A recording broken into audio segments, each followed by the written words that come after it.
Good morning, everybody.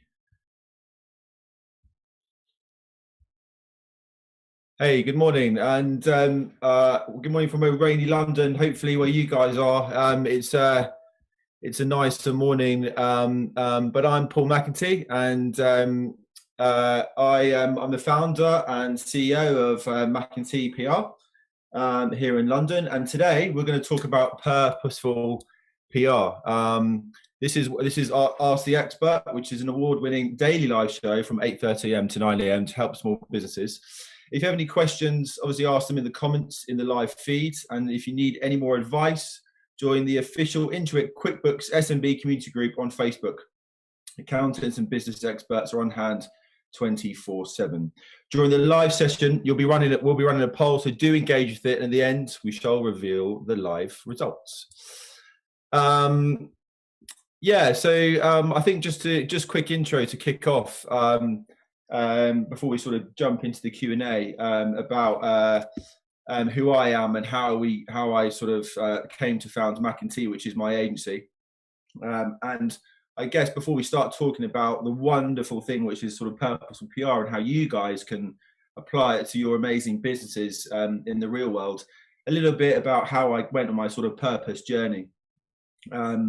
And yeah, I mean, look, the truth is I wasn't classically trained in PR, right? A lot of people go through communication school, and I didn't do that. I flunked at uni. It is sort of my story, and much to the sort of malaise of my mother. And I sort of left uni sort of not knowing what to do. Now, my father was a journalist and still is a journalist. In fact, he's a journalist at the Daily Mail, and he is the longest surviving gossip diarist in Fleet Street, which is all the papers used to congregate in London.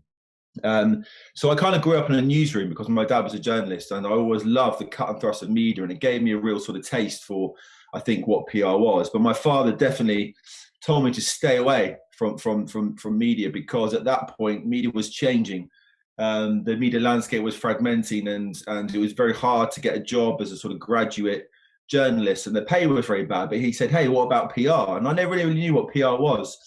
But luckily I managed to get a job interview with a firm called Bukowski, which is sort of where my formative sort of training started in PR. And Bukowski was a great firm, and still is, run by the legend that is Mark Bukowski, a big mentor of mine. I think to understand how kind of purposeful PR has come about, we need to understand how PR and media has changed. And back then, when I was working for Mark Bukowski, PR really was, I don't want to sound disingenuous, but it was a little bit about spin, right? Creative PR, the beauty of the picture, stunts, and sort of the craft of publicity, really trying to concoct stories for your clients and put together all the pieces to enable you to sort of tell that story to media. And storytelling is a massive, big part of that. I'll give you a very quick example of how it worked in those days. We had a client called the Book of Cool, which for all intents and purposes was a Bible for teenagers.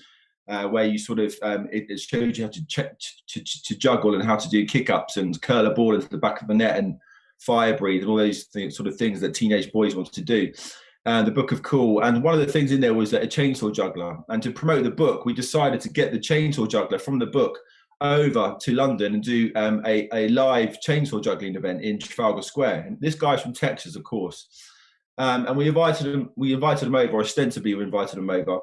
And managed to get him banned from performing in Trafalgar Square, basically because we set it up to fail effectively. We sort of only applied for our license 2 days before it was due to happen, and the council, of course, banned it. And we took this ban to the media. We said, "Can you believe the council NIMBYs are banning free entertainment and variety for London, for Londoners and visitors to London?" And we concocted a story, right? And the Evening Standard ran a full page on it. The Daily Star picked it up the next day. BBC London and ITV News ran pieces on it. We created a story from nothing. I think that was the brilliant thing about publicity back then. You could kind of create stories because you could tell half truths and sort of lies a little bit to media to sort of strong-mindedly tell your client's story to an audience. So yeah, so I started in publicity, then sort of moved on to Edelman, which is a huge firm, and there I guess I start to learn about actually the grown up and the sort of changing landscape of PR. And that was, you know, kind of crisis comms and corporate and big grown consumer stuff, much more integrated brand communication, working on big brands like London 2012 Olympic Games and Xbox and Heineken and all those sort of fabulous brands. And of course, they did something great called the Trust Barometer, which is still going and basically looks at how much people trust business and institutions across the globe. And I think from my early formative years of publicity and sort of storytelling with the Bukowski through to sort of Edelman, which was far more sort of where purpose started to play a role, and you had to sort of be honest about your communication. That's where my kind of formative years of sort of purposeful PR grew. And after sort of 15 years in the industry, I thought, well, you know, enough is enough at agency side. I'm going to start my own business. So I set up Mc&T Communications in 2015 and 2016. And I didn't mean to start an agency at all. I just wanted a better way of working, having, you know, kind of given lots of blood, sweat and tears to corporate PR outfits over the course of my career. So yeah, I started my own firm and hired my first employee, and now we're sort of 15 people and look after some fantastic clients in London, from, you know, telecommunications through to F&B and alcohol and film and retail, etc. But yeah, I guess our philosophy is purposeful PR made by makers. And when you ask sort of what purposeful PR is, I guess, you know, purpose is something that, if you're a brand, you have to stand for something above your commercials, right? Apart from selling people products, what is it that governs you as a brand or as a service or as a product? What can consumers look at you and be inspired by? How are you making the world, the small piece of the world that you inhabit, a better place via your mere existence? Purpose doesn't have to be lofty. It doesn't have to be huge. It doesn't have to be saving the world or you know, kind of creating world peace, but it does need to stand for something beyond your product. And when we look at the sort of purpose journey, we need to understand why purpose is important for brand communications these days. And the reason is really, if you sort of step back a moment, our sort of remit as PR people has changed over the course of, you know, sort of 100, 120 years. If you look at the definition of PR in the 1900s by the book, you know, that PR definition was very much about transmitting to the public and communicating what your message was and getting them to buy it. Fast forward to 2021, and PR now is very much about quid pro quo with your audience. It's give and take. It's a mutuality. It's goodwill and exchanging things. And I think that journey is important, because what we learn is that in the 1900s, PR companies didn't tell the consumers or the audience about what they did. In fact, people probably only knew about 10% of what happened in the company. 90% of it, of the rest, was kept behind closed doors in the boardroom. You weren't to know about it. They just told you what they wanted to communicate. Now we know 90% about the companies we inhabit. And the reason this is because we live in this age of transparency where consumers now expect from their brands. They expect to know about their supply chain. They expect to know how they treat their employees. If they're going to make a purchasing decision with that brand, they want to know that that brand stands for the belief that they stand for. And this is particularly true with millennials, right? Who kind of, who essentially want to buy into a brand because it fits and mirrors their own beliefs. And I think 50 or 60% of millennials, and probably the generation above them now, actually make purchasing decisions based on whether they like that brand or not, and if that brand does good things and looks good on their feed. So this age of transparency has come about mainly because of social media. And you know, social media has allowed us to kind of have the warts and all behind brands, to know things that we wouldn't necessarily know. I mean, if you look at all the massive conglomerates and companies across the world, we would never have known that companies like Starbucks didn't pay their corporation tax were it not for social media. We would never have known that Travis Kalanick, the CEO of Uber, or the ex-CEO of Uber, was made the ex-CEO of Uber because he got sacked because he jumped into the back of one of his own taxis and had a foul-mouthed rant at one of his own employees. Social media made that possible. So that has really driven purposeful communications. The fact that consumers can now log on or be vocal about the companies they follow and purchase. And yeah, our ethos, sort of purposeful PR made by makers. Yes, you have to have that purpose as a brand. And we like to work with brands who stand for something beyond the product and the commercials, as I said. But the way of sort of making that work with culture, which is something we're a big believer in Purposeful PR, is by working with the culture makers. So people are actively trying to remove themselves from brand communication, right? If you think about it, you as consumers, if you imagine yourself consumers for a moment, you're not sat there waiting to be marketed by the brands that you love. That you're just not. And you actually, consumers these days employ ad blockers to avoid brand communication. They skip ads. You're on YouTube and you're watching some content, or on Netflix, you skip everything. You don't want to be marketed to. But what you do love as consumers is culture. So culture is very, very important to tell your story. And that's something hopefully we'll get some questions on today and we can talk about, because if you've got a purpose, you've got to dip into the passion point of your audience. And I think if I've learned nothing else in the sort of 20 years of doing brand communication, is that purposeful work, how to create purposeful work, is driven by two things. One, find an enemy or attention for your brand. And two, align your product credentials with culture.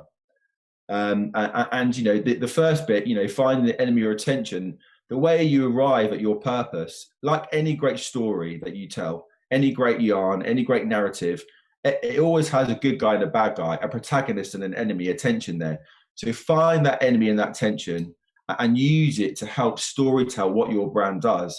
And then you must use culture, because like I say, people aren't sitting there waiting to be marketed to by brands. So if you align yourself with their passion points, things they do care about, it could be cooking, it could be sustainability, it could be a host of other things, then you will have a Trojan horse to tell your story. And at Mc&T, this is something we've sort of done countless times, the brands we worked with. And it really forges a good sort of framework to enable us to tell creative stories that land with media and that have purpose at the heart. So I think I'm done on my 10 minutes. So yeah, we've got some nice questions coming in. I'm just going to read them out and then love to give you guys some good responses. So this is from Andy at Instagram via DM. Thank you, Andy. So Andy, you're a final year student studying PR and communications. Congratulations, a noble cause. And what is some advice you would give me when looking for jobs in this field after graduating? Yeah, I mean, look, that's a great question, and I think it's never been tougher at the moment, right, to cut through. I remember when I sort of started out in my career, and luckily I landed that job at Bukowski.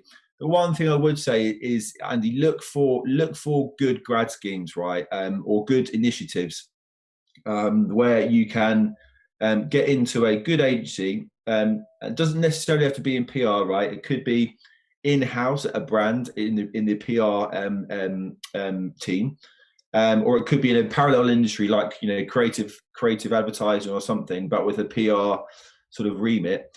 And look for the schemes where they're bringing on sort of grads and are trying to help the younger demographic get into the job place. One thing we do at Mc&T is we have a made by makers residence, where we've aligned ourselves with universities in London who are excellent creative universities, and we take on board some of their interns every year and give them a placement for 3 months.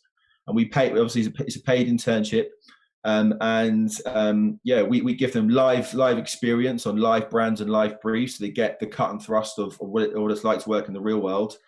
And we also get their experience. So don't forget that brands, even though it's hard to cut through, brands are looking for you guys, right? You're the generation X, generation Y, and that's the future consumers. So so many brands out there will be wanting to bring you on board. You just have to look really, really hard. So rather than going down the route of sort of the traditional sort of job application, I'd really look at what agencies, what brands do you want to be involved with, and see what schemes they have, because lots of these sort of brands and agencies now have very forward-thinking schemes, because they have to, right? If we're talking about purposeful PR, they need to bring on the younger generation. It's super important for future-proofing yourself as a business. So I'd look hard, Andy, and good luck to you.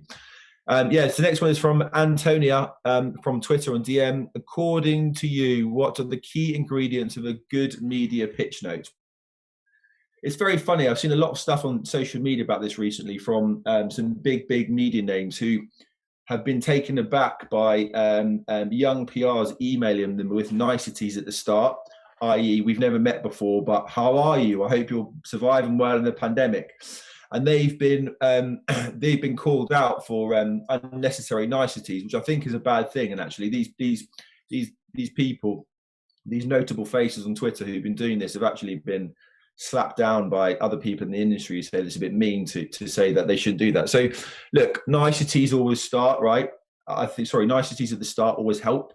We should never forget that you're communicating with a human, even if you've never met them before, and even though it's on a digital piece of software. But yeah, be nice and be succinct. Get to the point very quickly. I think, elevator pitches are the best, right? If you can nail your pitch or even your business idea or whatever it is in 30 seconds, that's usually beneficial. So when concocting an email to journalists, be nice, but don't be over lushy, and just be very succinct and direct in your approach to them. I think, get to the point very quickly, land what it is and do it via bullet so it's very readable, because journalists live in a scrolling world, as we all do.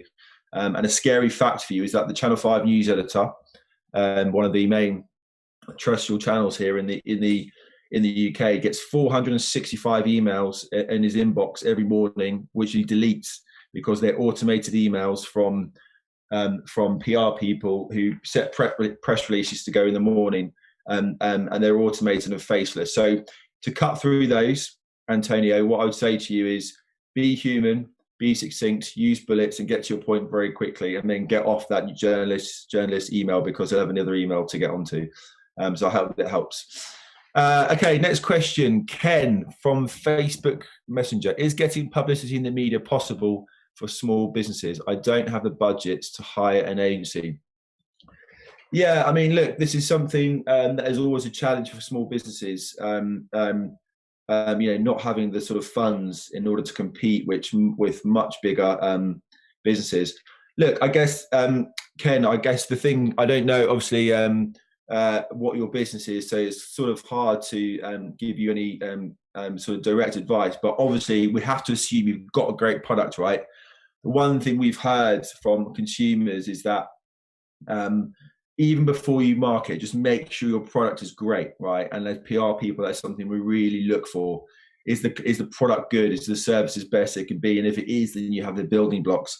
Yeah, I mean, look, I'll be smart. I talked about culture, right? Have you thought about how you tell your story via culture? Whatever business you are in, I'd imagine there's a halo of sort of cultural interests that sit above it, If you're in coffee, that could be, the aromas or the senses, because coffee is very sensual. I'd look at what your business is, and I'd look at the sort of available culture opportunities around you in order to tell that story, and sort of try and land your product in that. So try and create stories which resonate with those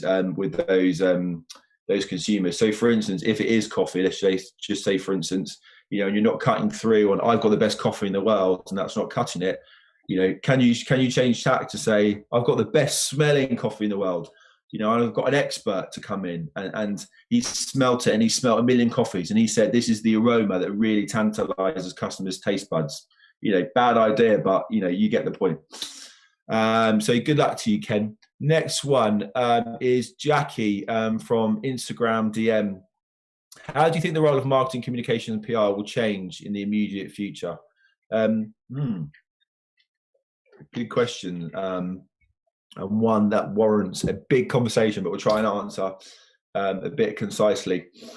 Look, I think that there's a massive grey area. All communications are converging. We work in the PR land. What is PR now, right? Everyone's trying to do it. Ad agencies are trying to do it. Production agencies are trying to do it. There's a massive sort of rush to the middle to sort of grab the attention of a really transient and impatient consumer. So I think we're going to see more of that. I think we're going to see more agencies try and do everything, mainly because budgets from clients aren't exactly what they were. So I think the sort of, yeah, you're going to see a lot of convergence. You're going to see a lot of agencies offering full service and working in a networked way. A lot of big agencies these days have a core team of experts who deliver the day-to-day. And then all the ancillary services they offer are via network people, i.e. people who aren't on the payroll. And ergo, if they're not on the payroll, there's not a massive cost to the consumer. So, yeah, I think convergence and networking as communications experts is very appealing and probably where the future lies. Hope that helps, Jackie. Shortcut from Facebook Live. Does the transparency of social media today make PR more difficult? I think so. I think it really does. Yeah, I mean, look, I guess it's a great thing, right? It's great to be accountable, which is what social media does. And the days of spin, which I spoke about at the start via my intro, are long gone. And that is a good thing, actually, because consumers now understand and have full transparency on the brands they buy into. I think the problem with transparency in social media is that social media has been weaponized, and I think that unfortunately, what good comes from social media, there's a whole load of bad trolling on social media, and I feel that you can't have the good without having the bad. So unfortunately, now we live in this era of openness. That openness has been used to bad effect by some people, which is unfortunate. But I think ultimately, if we are honest with our audiences as brand communicators, I think we have to say that transparency has massively helped, and I think consumers expect it now. So I don't think there's any other way. Okay, so Juliet from Twitter via DM. Hello, Juliet. Good morning to you. I'm building 2 apps. Well done. You're a busy lady. That are launching soon within different fields. Wow, super. What's your advice on getting the hype up, and would you recommend doing it before the launch or engaging the media after? Wow, you are a tech entrepreneur for sure, Juliet. Again, I'm gonna have to make some assumptions just on what they are. It's difficult. I assume they're world class and well beating. Yeah, I mean, look. Obviously, with tech media these days, what a lot of people do is put it on, Product Hunt or TechCrunch, and it might still be in beta version, and get journalists to sort of try it in order to write about it favorably. I mean, the one thing from my experience of launching these sort of things for clients is you can't put a product, if it's a tech product or a piece of software, out into the public domain if it's not ready, right? If it's not fit for purpose.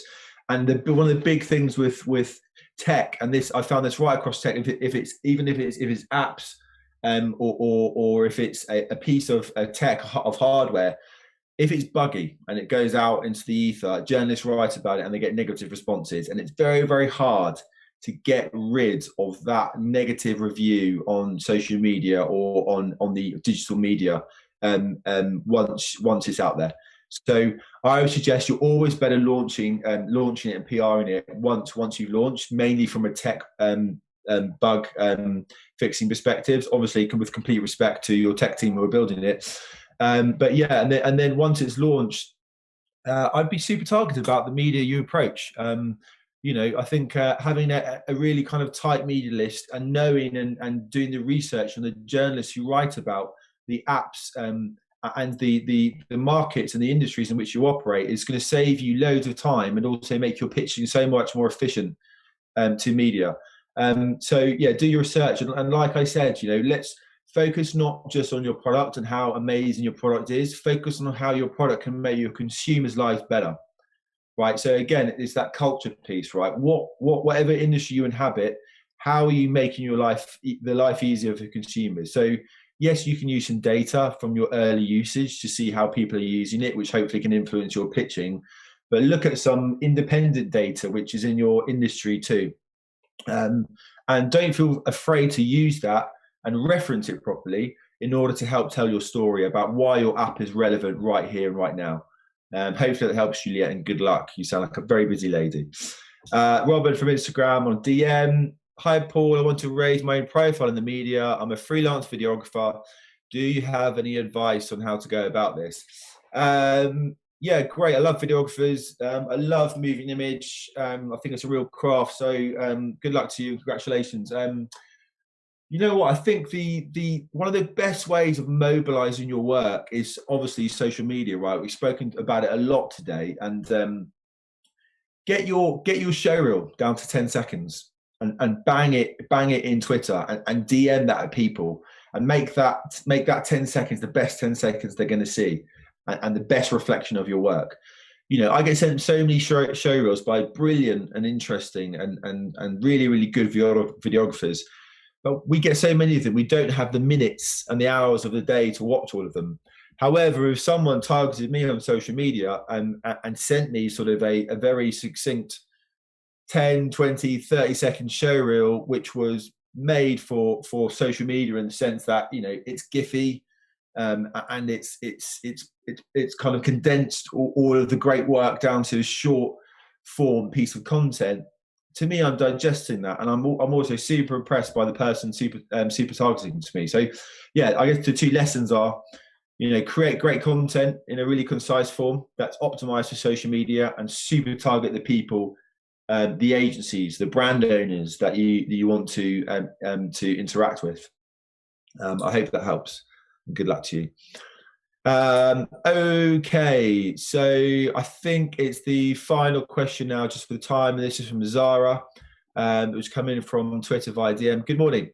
It's easier to focus on online media to get press coverage. Question. Yes. Well, I would say online media is digital media is where the audience inhabit right now. But don't forget traditional media and print, right?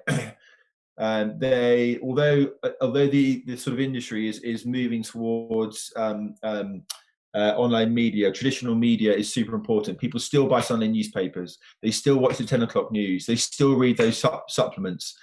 So look at both, Zara, please. Never forget the traditional bastions of media. Right, I've got to wrap up and intro the next speaker. So the poll results, which you guys have had today, the poll results are in. We asked you, have you pivoted your business in the last year? 60% of you said yes, and 40% said no. Wow, that definitely shows that you guys have been busy in lockdown, so well done. And good luck with future pivots. So yeah, that brings us to an end. Thank you all for tuning in. If you want to get into contact with me, you can send me an email on paul@mcandt.co.uk. That's mcandt.co.uk. Coming up and Ask the Expert tomorrow is Sean Goldsmith, who is a special advisor to the franchise industry and helps brands to redevelop their sales and operational structures so they can be more profitable and better equipped to help franchisees flourish. Tune in tomorrow to learn how to franchise your business. Don't forget to join the official Intuit Cookbooks SMB group on Facebook and also register for QuickBooks Connect. You can find the link in the comments. Have a good day, everyone. Thanks for tuning in.